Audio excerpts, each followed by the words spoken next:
on this episode of Ice Vikings. We're hard on our stuff, right? We're working with it every day, so whatever we buy kind of has to take a little bit of torture and abuse. So I'm probably going to do that today and give it a run for its money. Oh yeah, that's good. It's easy. The boys stopped here and they said the spark plug shot out of the motor. How the does the spark plug shoot out of a motor? Unburnt gas, and that's oil. The head gasket's gone. Well, I got a problem. I'm on the lake. I got fish, but I don't have enough trucks.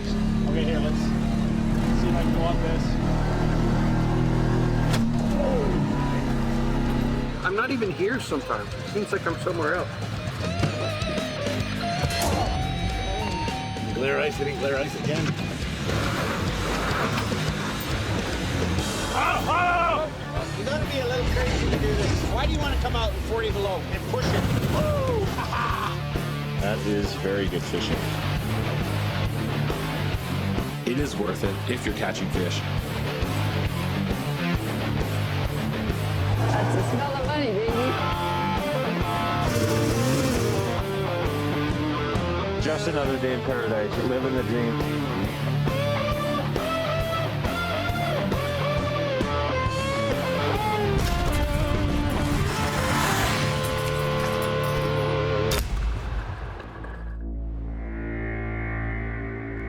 I've been texting with Trevor down the road, so we're gonna start the day with a mini rescue mission. Chris's son Trevor and his crewman Matt have been stranded for hours, 6 miles from shore. The bomber they're driving, one of Chris's, won't start. Can't leave anyone behind. We gotta get that bombardier in. We'll just follow their trail, we'll find them. The guys are frostbitten, but happy to see Chris. We got out here with the intention of heading up way north to our far north gang. As soon as we pulled up the bomber here, it stalled out and we couldn't get it started. Let's tow it. The crews will have to call off a day of fishing, losing money on both running equipment and hired men.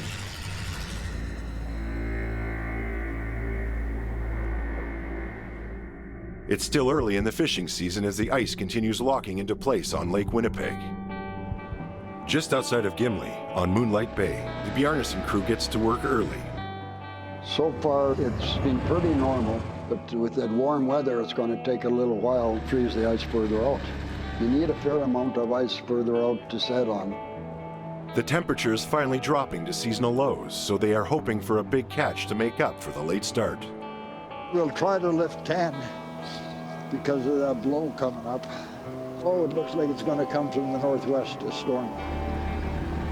Not too bad, actually. Just when I'm pulling under a bit, there's a little bit of snowdrift. I gotta go a little slow, but I don't want to get stuck either. Mike is hoping for a decent number of tubs of fish. I was hoping if we were gonna do 10, I was hoping for at least 12 right off the start, but then checking into that first net, maybe change it up to maybe about 7. So far, it's not too bad. A little less than last time. Then again, it could pick up with this big blow coming up, because there's current. Always on the move with the current. The guys are in a hurry to bring their catch in before the storm hits. Oh, I guess we'll keep you, partner. They are rewarded with large fish to help make their day.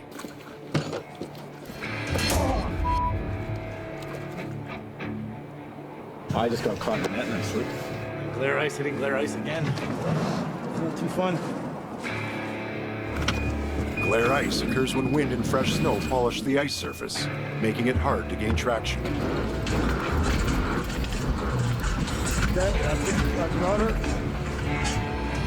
Oh, you can't tell because it snowed. Can't tell what the hell's going on. This glare ice with fresh snowfall makes things treacherous on equipment as well. Nothing more slippery than fresh snow and new ice.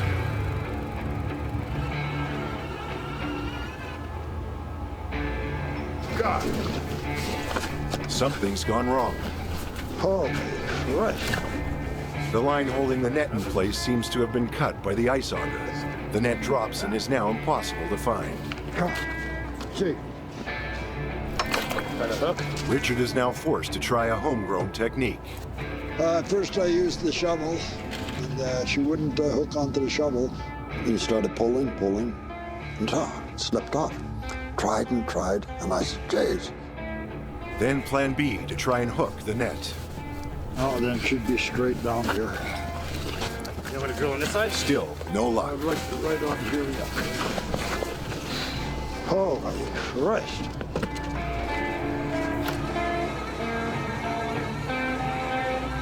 We tried to get it, we drilled holes, and to try to find it. Start another hole over here. Right here. Start another hole there. Yeah, that's where it's. Can we go pull on both ends? Like he pulls on that end, I pull on that end, and then maybe you can grab it or no? Yeah, that it. Because I think the current's taking her. You want me to pull that tight? Yeah. By pulling the net tight, the guys hope it will bring the net closer to the hole so they can grab it. But will it work? Okay, pull her tight. You got her tight? Yeah! Meanwhile, 100 kilometers south of Gimli, Trevor Christensen is busy delivering fish in Winnipeg. He's extremely grateful to have a new refrigerated truck of his own. So this has made my life a lot easier. A brick and mortar store is such a huge investment. You always have to have somebody there. You're constantly paying overhead and paying for an employee to run it. Whereas this way I can do deliveries kind of on my terms. Just gives me a lot more freedom, really. I think I've probably got about 7 more deliveries to do today, and then I'll be heading straight back to Gimli, so. It's one of my favorite things about doing business in the fish business is satisfying your customer, basically. Whether it be a retail store or somebody in food service or even a final consumer, it's a good, satisfying feeling to deliver on something. The delivery vehicle is so big that it doesn't really matter where I go, like everybody kind of stares, you know? It's hilarious, and I guess it's good advertising, really, too. It's basically a giant moving billboard, you know? Later that day, Trevor is back near Gimli considering a new purchase. Worried about losing out to someone else who might also be thinking of buying, he's rushed out to have a look. The next piece of equipment for me would be the Bombardier. So that's really, for this winter, one of the last pieces to the puzzle. I just feel weird about continuing to use my dad and grandpa's stuff. I feel like I'm at the point now where if I'm gonna break something, I might as well break my own stuff. But it's a big investment, with some used Bombardiers selling for more than $20,000 each. If running, they can sell for even more. Any Bombardier is cause for concern because you don't know what you're really gonna get. That's a Bombardier, all right. But it looks like it's in really good shape. This is a 400, this engine. It's freaking like power for a Bombardier. Like this thing will go. It's exactly what I need, to be honest. And as the business keeps growing, I feel like I'm gonna need more than one Bombardier. So I think I just gotta bite the bullet and buy it.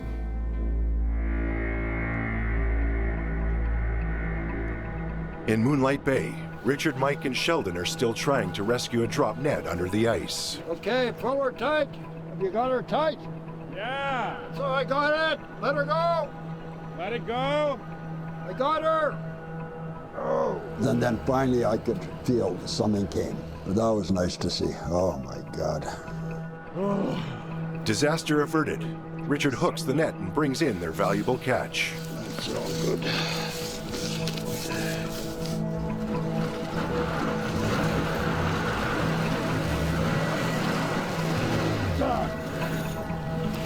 Fresh snow and new ice make it impossible for the snow machine to pull the heavy caboose.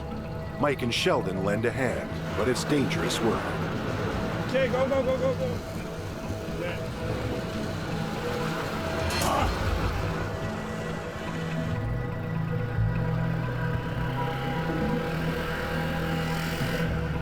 Oh, snow's getting heavy. What's the plan now? How many more are we doing? Let's see what time it is. With the day nearly over, the guys rush to finish the last of their nets and get off the ice.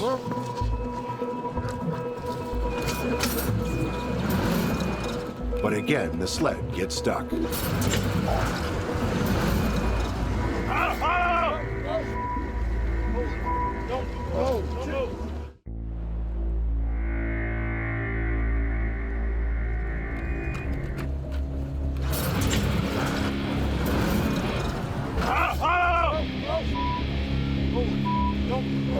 A scary situation on the lake.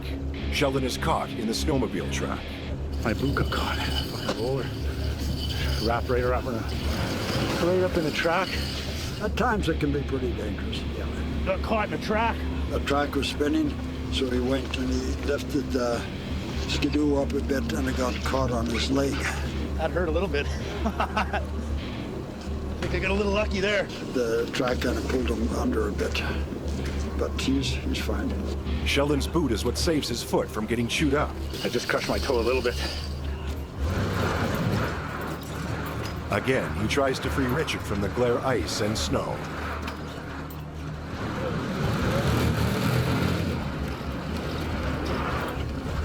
Finally, the machine is free, but more importantly, Sheldon realizes he's lucky he didn't lose a limb.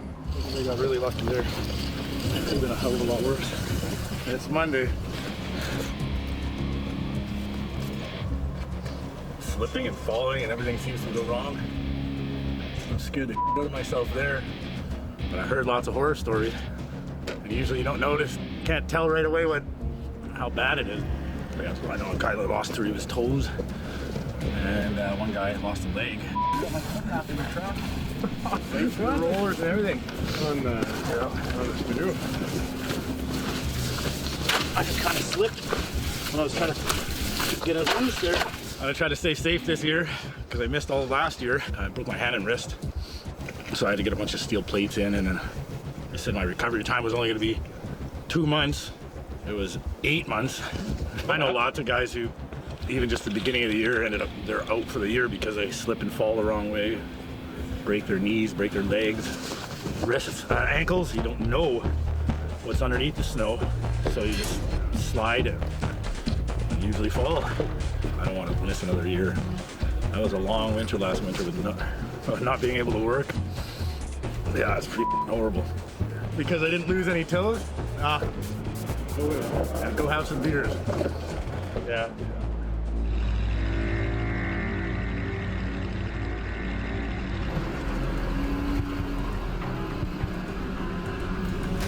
Meanwhile, just outside Gimli, Gene and Candace Pischke continue to adjust to the warmer than usual start to the winter fishing season. It didn't freeze much, and you see how it froze maybe 1.5 inches from the time we put them in here. Lifting 5 nets today. If I can get 3 tubs, I would have been happy with 3 tubs out of the 5, but box to net would be fantastic. Hasn't been ice making weather lately. Hate to wish for cold, but Yeah, we want cold weather. we want the cold. Not as good as last year, but We got to get it started. We have a big winter. We've never fished this much limit in a winter before, so we need a good start. We need an early start. yeah. Both Gene and Candace spent the summer recovering from surgery, so they have to fill their entire quota in less than 4 months. We do have a lot of quota, and the way the circumstances played out this last couple of seasons, winter now, it all comes down to March 31st. We got the most quota we've ever had, and we need to get nets in the water and start knocking it off, because once March 31st rolls around, we're out of luck. That quota rolls back for next year. That's our whole yearly income. You know, that's all the money that we have, and we have to get it. We really have to work hard to get it done. We're not going to be taking a lot of days off. I'm determined to get the limit. I am determined. I don't care if it takes every day and longer days.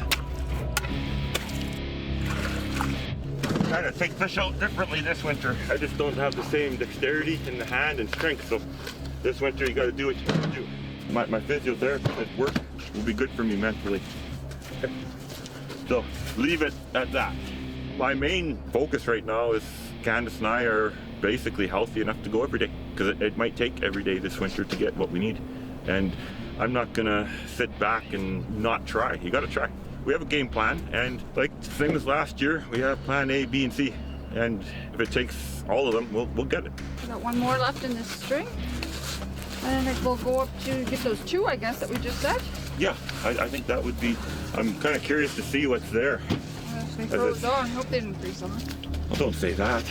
Well, you don't know. The new area is north of their usual fishing spots. There's ice there, but neither Gene nor Candace know the lake bed beneath the ice. It's kind of shot in the dark. First time kind of set in that area before. They're shallower nets. I hope they're not froze on. It's the moment of truth for the new net. Will there or won't there be fish? The joys of first ice. Candace's fears are now a reality. A frozen net. But can they get it out? Froze net. Must be a reef in the middle of the net here. Well, that's not a very good day.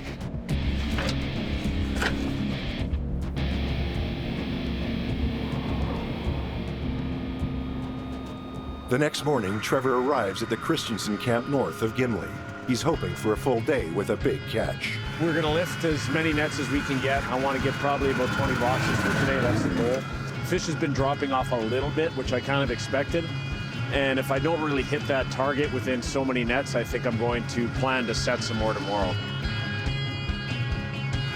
You know, we still don't have the caboose. Like when you're starting on snowmobiles, the weather's getting colder like this. It's a little tougher. Looking good.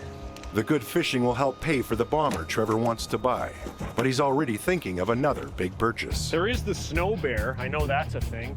I think they're quite pricey though. Yeah, those are what all the rich Americans come out here Yeah, with. that's a little outside of the commercial range for me. Oh, nothing's truly outside the commercial range. Right. Well, I mean, I could spend the money, but I won't be making any money this winter. You know? Whoa, that's a big catfish. I think that's a blue catfish. It's actually a pretty nice fish. I should probably just take it and smoke it. Unusual to see in the winter. Must be lost. Each net is better than the last one, but then the first sign of trouble. I don't know, it's not running. Guess it's probably the plugs, but we took this sled today and all of our tools are in the other one, so stupid me. We'll lift this one without it and then go to shore and grab our toolkit and probably come out and try and get it going. So it's just a pain in the because all of our snowmobiles keep freaking breaking down. This one, I think it's just something simple. Still, it's just a headache. Like every day it seems like there's something like that, you know? With only one snowmobile, Matt hitches a ride. They'll return later to fix the broken down sled and haul in their catch. We'll get it going. Fishing's good, but can't haul the fish into shore. Ooh. I don't know, it's just endlessly frustrating. It's obviously comes with the territory. I mean, I know what I signed up for. It's just, it's such a pain in the ass. It's like every day you basically have to fix something. Skandek's got those tools. Oh, and I'm taking one of my dad's. Chris's sled is more reliable and powerful enough to tow in the day's catch. Still, the situation leaves Trevor wanting reliable equipment of his own. I can't switch to a Bombardier soon enough, honestly. It's so like... Might just come down to that. We just steal all your dad's sleds every morning. Yeah, exactly.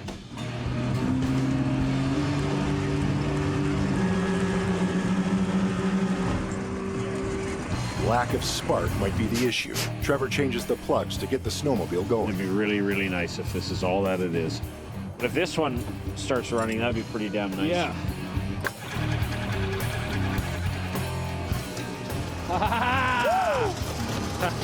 There we go. Yes. Oh, that is awesome. We were here earlier. Matt had this whole thing apart here, so we thought it was maybe the kill switch had shorted out or something.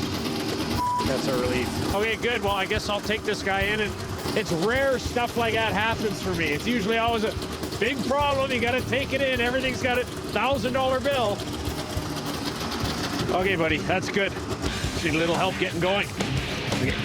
Okay, that's... Oh, yeah, that's good. But Trevor doesn't get far. What the f is that clicking sound? No, that clank was a shifter box. Start it up again.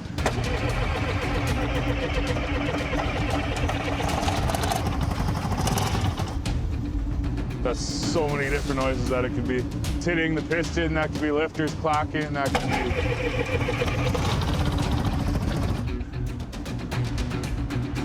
be... Oh, it's a beautiful day in the neighborhood. Holy.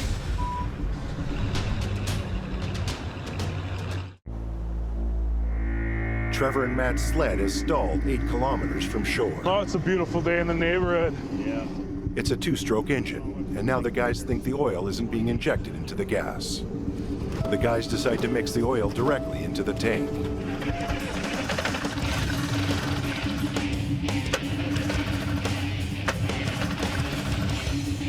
Doesn't want to accept nothing.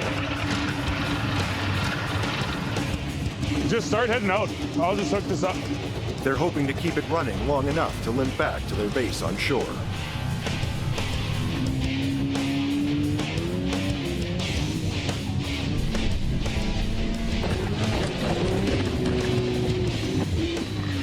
Well, at least you made it back.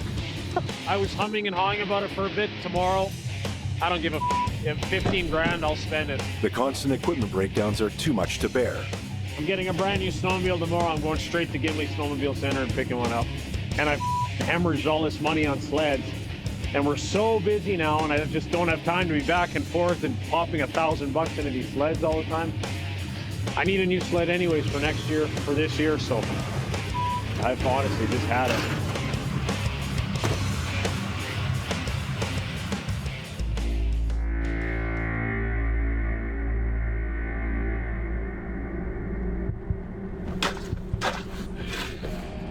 It is broke.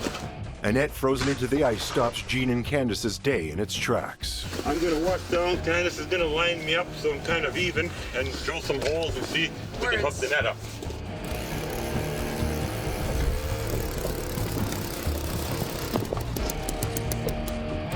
Here we go. Okay. Found it. Yeah? Fish? Yeah. You can't get the cork line? No, I can't. Are you pulling on it? Don't pull on it.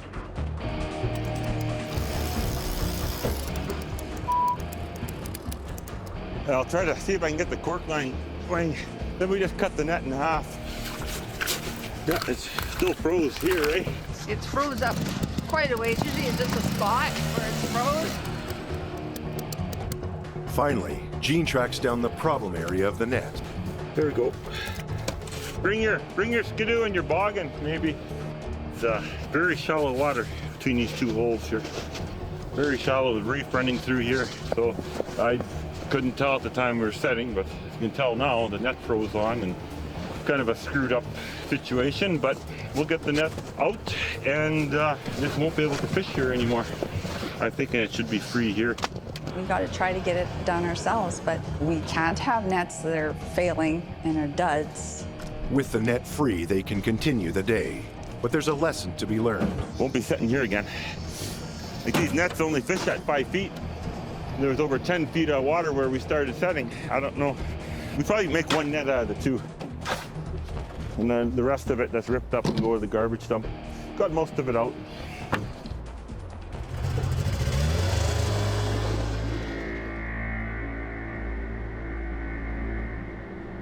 Chris Christensen's day is off to a bad start. I don't know why a spark plug pops out of a truck, so let's just... His truck has stopped working, threatening an urgent delivery. The boys stopped here and they said the spark plug shot out of the motor. How the does a spark plug shoot out of a motor? So I went over to Chud's and they're gonna get it into the shop. We'll get the boys up north, come back and see whether this truck camper shell, after 600,000, whether this Dodge has finally given up the ghost or not. It's going to be a little more thinking. Maybe we'll have to probably work every day now for the start instead of every second. I don't know what to say right now. Yeah, I could have saw this stuff like a week ago, or this has been a long time coming. Let's just get north and get the bodies on the ground, and then we'll go from there. Yeah. This thing's got to go in the shop and then see what's wrong. So now we got to get another truck to kind of make up for this one. This is our bread and butter truck here. Let's make tracks. You help you go in your truck? Get in. What's the point of making plans? I mean, there's a pile of parts waiting to go on it. So we just needed it to go one more day, and so that's not going to happen. And I don't have enough trucks to take the fish that we're going to get. So the biggest problem today is there's too much fish, you know? I got to get the boys started, and then I got to get back to town. I have a 2:30 to 4 o'clock delivery, so I don't know how that's going to play out yet. I don't know. I might have to postpone that. So it's not just us here. It's on the other end too. Everything's kind of connected. So we're gonna check in the nets. Let's go see what's in them and go from there. I want to know what's in the net. If it's the same as before, then I'll know. What's the point if I don't have a truck to put the fish in? I can't be here when I gotta be over there. Chris and his crew finally roll onto the ice. The clock is ticking on their delivery. Every minute the phone doesn't ring, I feel more confident that I'm not going to get one of these. We've never seen that before, phone calls. As long as I don't get one of those today, it's a good day. Take every day like that. And there's another problem. The fishing is good. Too much fish is the issue. Hello? Hi, Chris? Yeah? Hi, what time today? I'm not sure yet, but I'm still lifting. I got one truck in the shop, so I'm gonna have to, I can't give you an exact time. Okay, it's probably this afternoon then, eh? Oh. You're coming for sure though today, right? I'm planning on coming for sure, yeah, one way or the other. With how much and when, I'm just not sure yet. Okay. Okay, I'll get a hold of you. What did I tell you? Everybody wants to know when, what, when. It is what it is. It's a fish business. The phone call from the fish buyer adds more pressure to an already stressful day. There's a lot on the line. As Chris waits for news of his truck, Trevor test drives another vehicle that could help him on the ice. I'm going to take a little side-by-side out for a test drive today. I got to borrow it from the local Snowmobile place, and so let's see how it works. I mean, it's like a car. It's like I'm driving a car. It doesn't get much better than that, you know? That's the one thing the Bombardier doesn't have, is that element of comfort. It's got a lot of power, though. Oh, like, sure is fun to drive.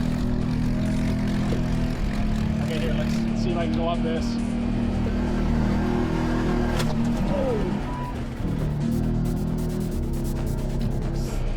Hope I didn't break anything. Maybe I shouldn't drive like such a maniac, eh? Oh man, that is fun. For Trevor, the fun can be rationalized. Those two of the old snowmobiles that I broke. It's pretty much the only reason I'm in this thing right now. I mean, I should look at the bright side. Maybe it's a good thing that a snowmobile's crapped out, because this might be the way of the future, really. Look at this. I'd never do that with a Bombardier. I just wanted to have a look at it and see if it's like I didn't bend anything or break anything. It's so simple, actually. When you look at it, it's just, and it's nice. You can get right underneath it. Like, it's pretty tough to get under a bomber and look at all the there. Wow, I mean, this is pretty damn fun, and it's so versatile. Like, you could never turn like that on a Bombardier. To me, it's a smaller version, which you can get fixed at a regular shop. You don't have to find a special Bombardier mechanic for it. And it has a warranty and everything. I mean, I think I'd probably go with both. I like it. I like it a lot. It's not what I expected. This is my very first time driving one of these. I think I'm probably going to go with one. If I can get one, I'm going to pick it up.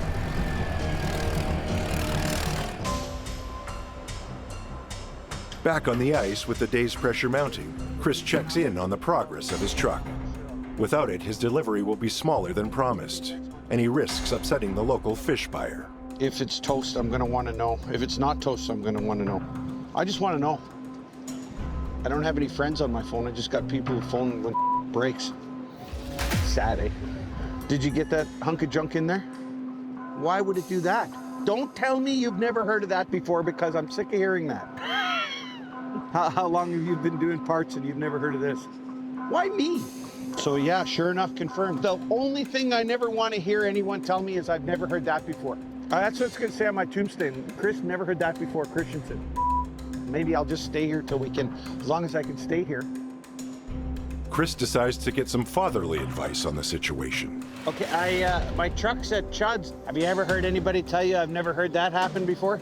Yeah? What happened? A spark plug shot out of my motor. What?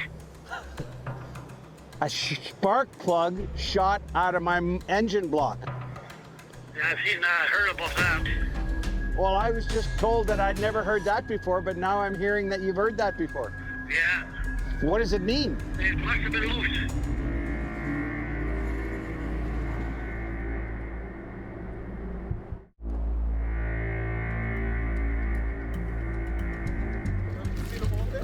Well, I got a problem. My truck's at Chud's. I'm on the lake. I got fish, but I don't have enough trucks.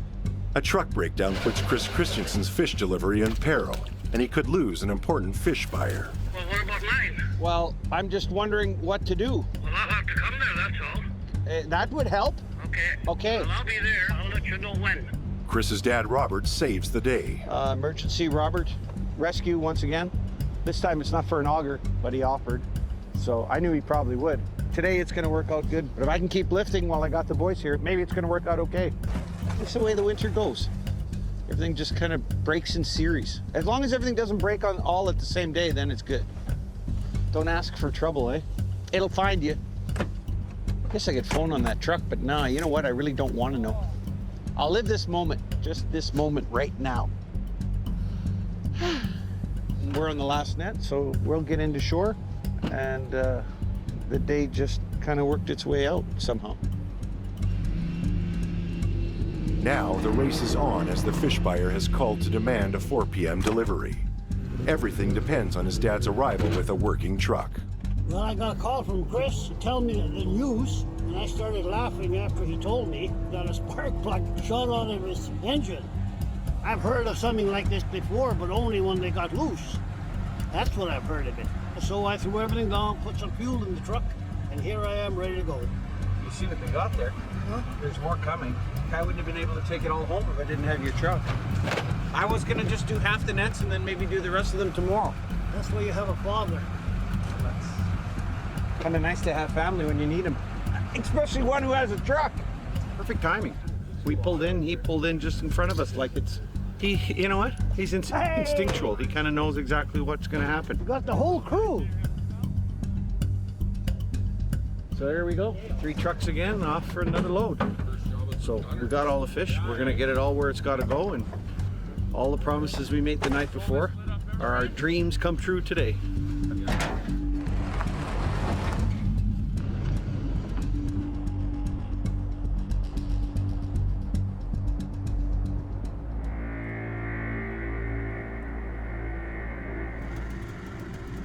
Early the next morning. It's great here on shore. Like you can see that the treetops are moving a little bit, but we're protected and it feels nice. And it's a milder day too, but as soon as you get on the lake with the wind, the temperature is going to drop about 10-15 degrees, and the wind and the snow is going to make everything that much harder. So it's not going to be fun. Trevor heads back onto the lake for what he's hoping is a smooth day of lifting nets. Just want to see if I can keep this windshield from ripping off on the way back. That's too windy to be out today. Whatever, let's do what we can, I guess. It's worse than I thought it was going to be out here. It's a constant battle against the elements. Holy, this is crazy. If there was more fish, it would be great, but this net's looking pretty slack. I thought it was dying down a little bit, but it's definitely picking up. You can barely see the islands or anything like that now. And it is going to be a little tougher getting in because I hadn't even bothered marking the trail yet. Just kind of took it for granted. So there's no trail. I mean, after this snow, I guess your trail's gone. So whatever, you try and find a new way home. Nothing is built for that crazy level of cold weather. I mean, we're not even built for that. Like literally your hands are exposed for a minute and you like can't work. It gets tough. At this point, I've got enough fish. I'm good to go in and to get these guys home. I don't know where the trail is. I'll try and find it.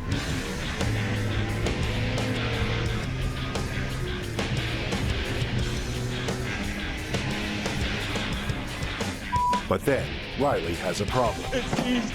It's seized. Yeah, we can't turn it over at all. He was just driving and I was riding beside him and he just died. And nothing. Tried calling Trevor, he's not answering. So one of us are gonna have to go up onto shore and go get Trevor and bring another sled back to take that. I'm gonna have to pull the belt off here and we're gonna have to tow this back with another snowmobile. Honestly, it's like stuff is just always freaking breaking down. It's been a non-stop nightmare for the last 2 weeks now with all these sleds. Hasn't been a time that we've won any fight with them. For Trevor, this breakdown marks the 4th snowmobile to stop working this season. Over 20 grand in busted equipment. Hopefully they show up quick. So. I pulled the belt off, it's ready to go, free roll. I'm not even mad, I'm not even surprised at all. You know how I know a snowmobile is gonna break down today? Because it's a day of the week ending in day. Of course.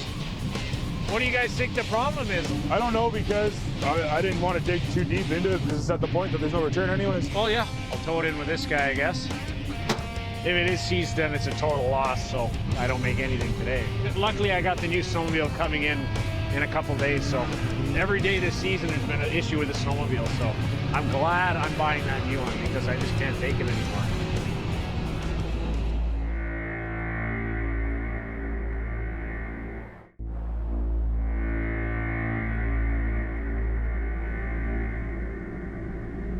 The next day, Trevor decides to look at yet another vehicle that can help him on the ice. Yeah, I've seen videos of these things in action before. They're pretty cool. Like, there's definitely nothing quite like it. It's an amphibious vehicle. We're gonna test out an Argo, which is a brand new vehicle to me. Never used one before in my life. But it's interesting to me because it's amphibious. So, I mean, at this time of year or first ice, it could be something that's useful. This is crazy. It is a lot like a bombardier. It's probably not as big and heavy duty, but to me, it's kind of like a side-by-side that can float, you know? It's been pretty rough with us so far with just snowmobiles and all that junk. Like, it's been constantly stuff breaking down. I'm willing to spend the money. I want to buy something new. It's just a matter of what that's going to be. I mean, we're hard on our stuff, right? We're working with it every day, so whatever we buy kind of has to take a little bit of torture and abuse. So I'm probably going to do that today and give it a run for its money.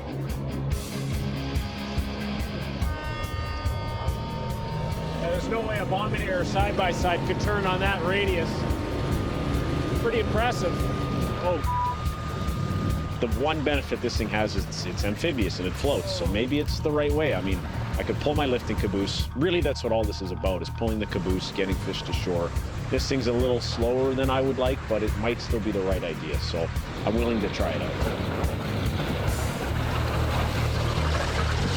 That is pretty cool. It's got power. I mean, it's the only thing it doesn't have a cab either. So at least the side-by-side, you can put something on it. Same with the bombardier. This to me is more of like something like a hunter would use almost, you know? I think at this point, I'd probably go with a side-by-side. I think it makes more sense to me. There's more customization you can do with it. It's more like a bombardier, and that's still the right design.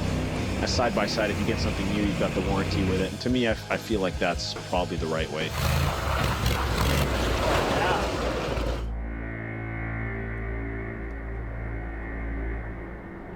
This season, Chris is trying to step away from the ice. I didn't have much hands-on anything today, and you're gonna see me try to do more of that.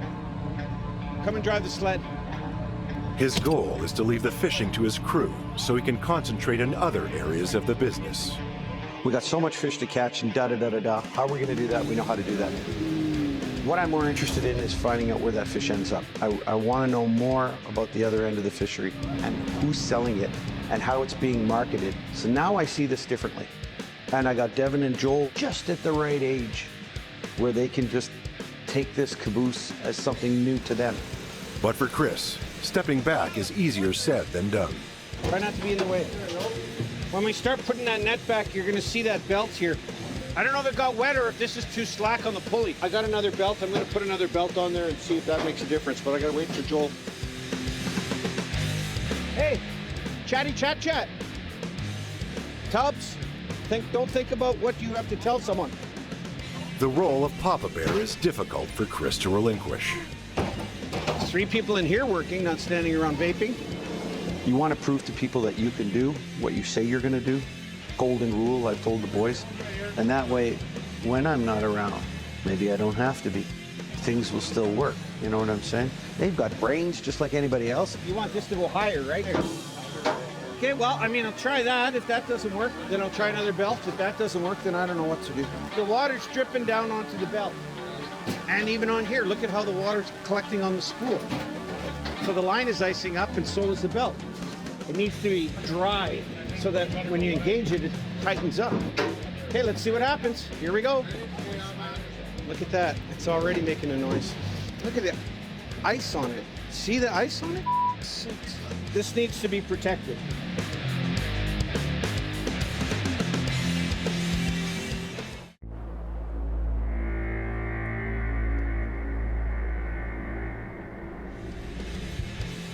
Look at that. Look at the ice on it. See the ice on it? Chris Christensen has an ice buildup problem in his lifting caboose. Jeffy ring toss. Let's get this son of a down here and just try it already. Then I'm not going to be happy till I do. Oh, God. Devin, come here. Turn this pulley. Easy. Ah, there we go. Okay, leave it. The machine is there. The machine will work. A man built it. A man should be able to fix it. Is my hope. And there's enough bodies around here. Get this machine correct and then go from there. I'm not even here sometimes. It seems like I'm somewhere else. At the end of a difficult day, Chris has learned to keep things in perspective. Here we go! Being on the lake all day and working in those conditions, what do they remember? Keep them in there. Turn around. Now that's a PlayStation 6! Woo! And the problem is there's a glitch inside. Do they remember how cold it was? What I made them do on the lake? Do they remember their hands were numb? Do they remember their feet were frozen? Or do they remember Jeff popping out of the box and at the end of the day, ready to go do it another day? Did you know or what? Well, Joel got in. I don't trust him. You can't bring yourself down because it brings everybody else down.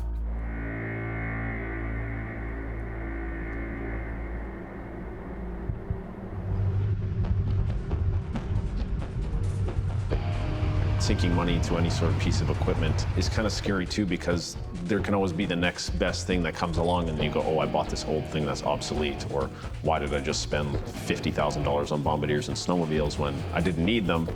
So you have a nice little fish keychain so that I know it's a fish vehicle. I'm excited. I get to try my new side-by-side, my new bombardier. It's really just a test run today, gonna see how both of these things work. Putting his bad luck with snowmobiles behind him, these two vehicles should see Trevor through the rest of the winter season. My dad yesterday just looks at it and says, good luck finding room up there for them. I've been getting by using a lot of their stuff, so I do feel like that's part of my growing up too, is really taking on more responsibility myself and I'm not having to use and abuse so much of their equipment. It's comfortable and it's big. It's a nice wide gauge bombardier, so I'm told it has a lot of power. Okay, let's do it. I'm going right now. This year's been the most rapid growth I've ever experienced by far. I do see a future in the industry and I'm definitely just looking forward to pretty much expanding the business as much as I can and becoming, I guess, a really big player. It's ambitious and it is aggressive as far as a goal goes, but I do feel like I'm set up for it in a way. I mean, I do have a background of people who have been very successful in the fishery. So for me, it just feels like the next logical step, you know, and it's something I'm passionate about and that I want to do well in, and I feel like I see the necessary steps I have to take. Man, this thing's fast.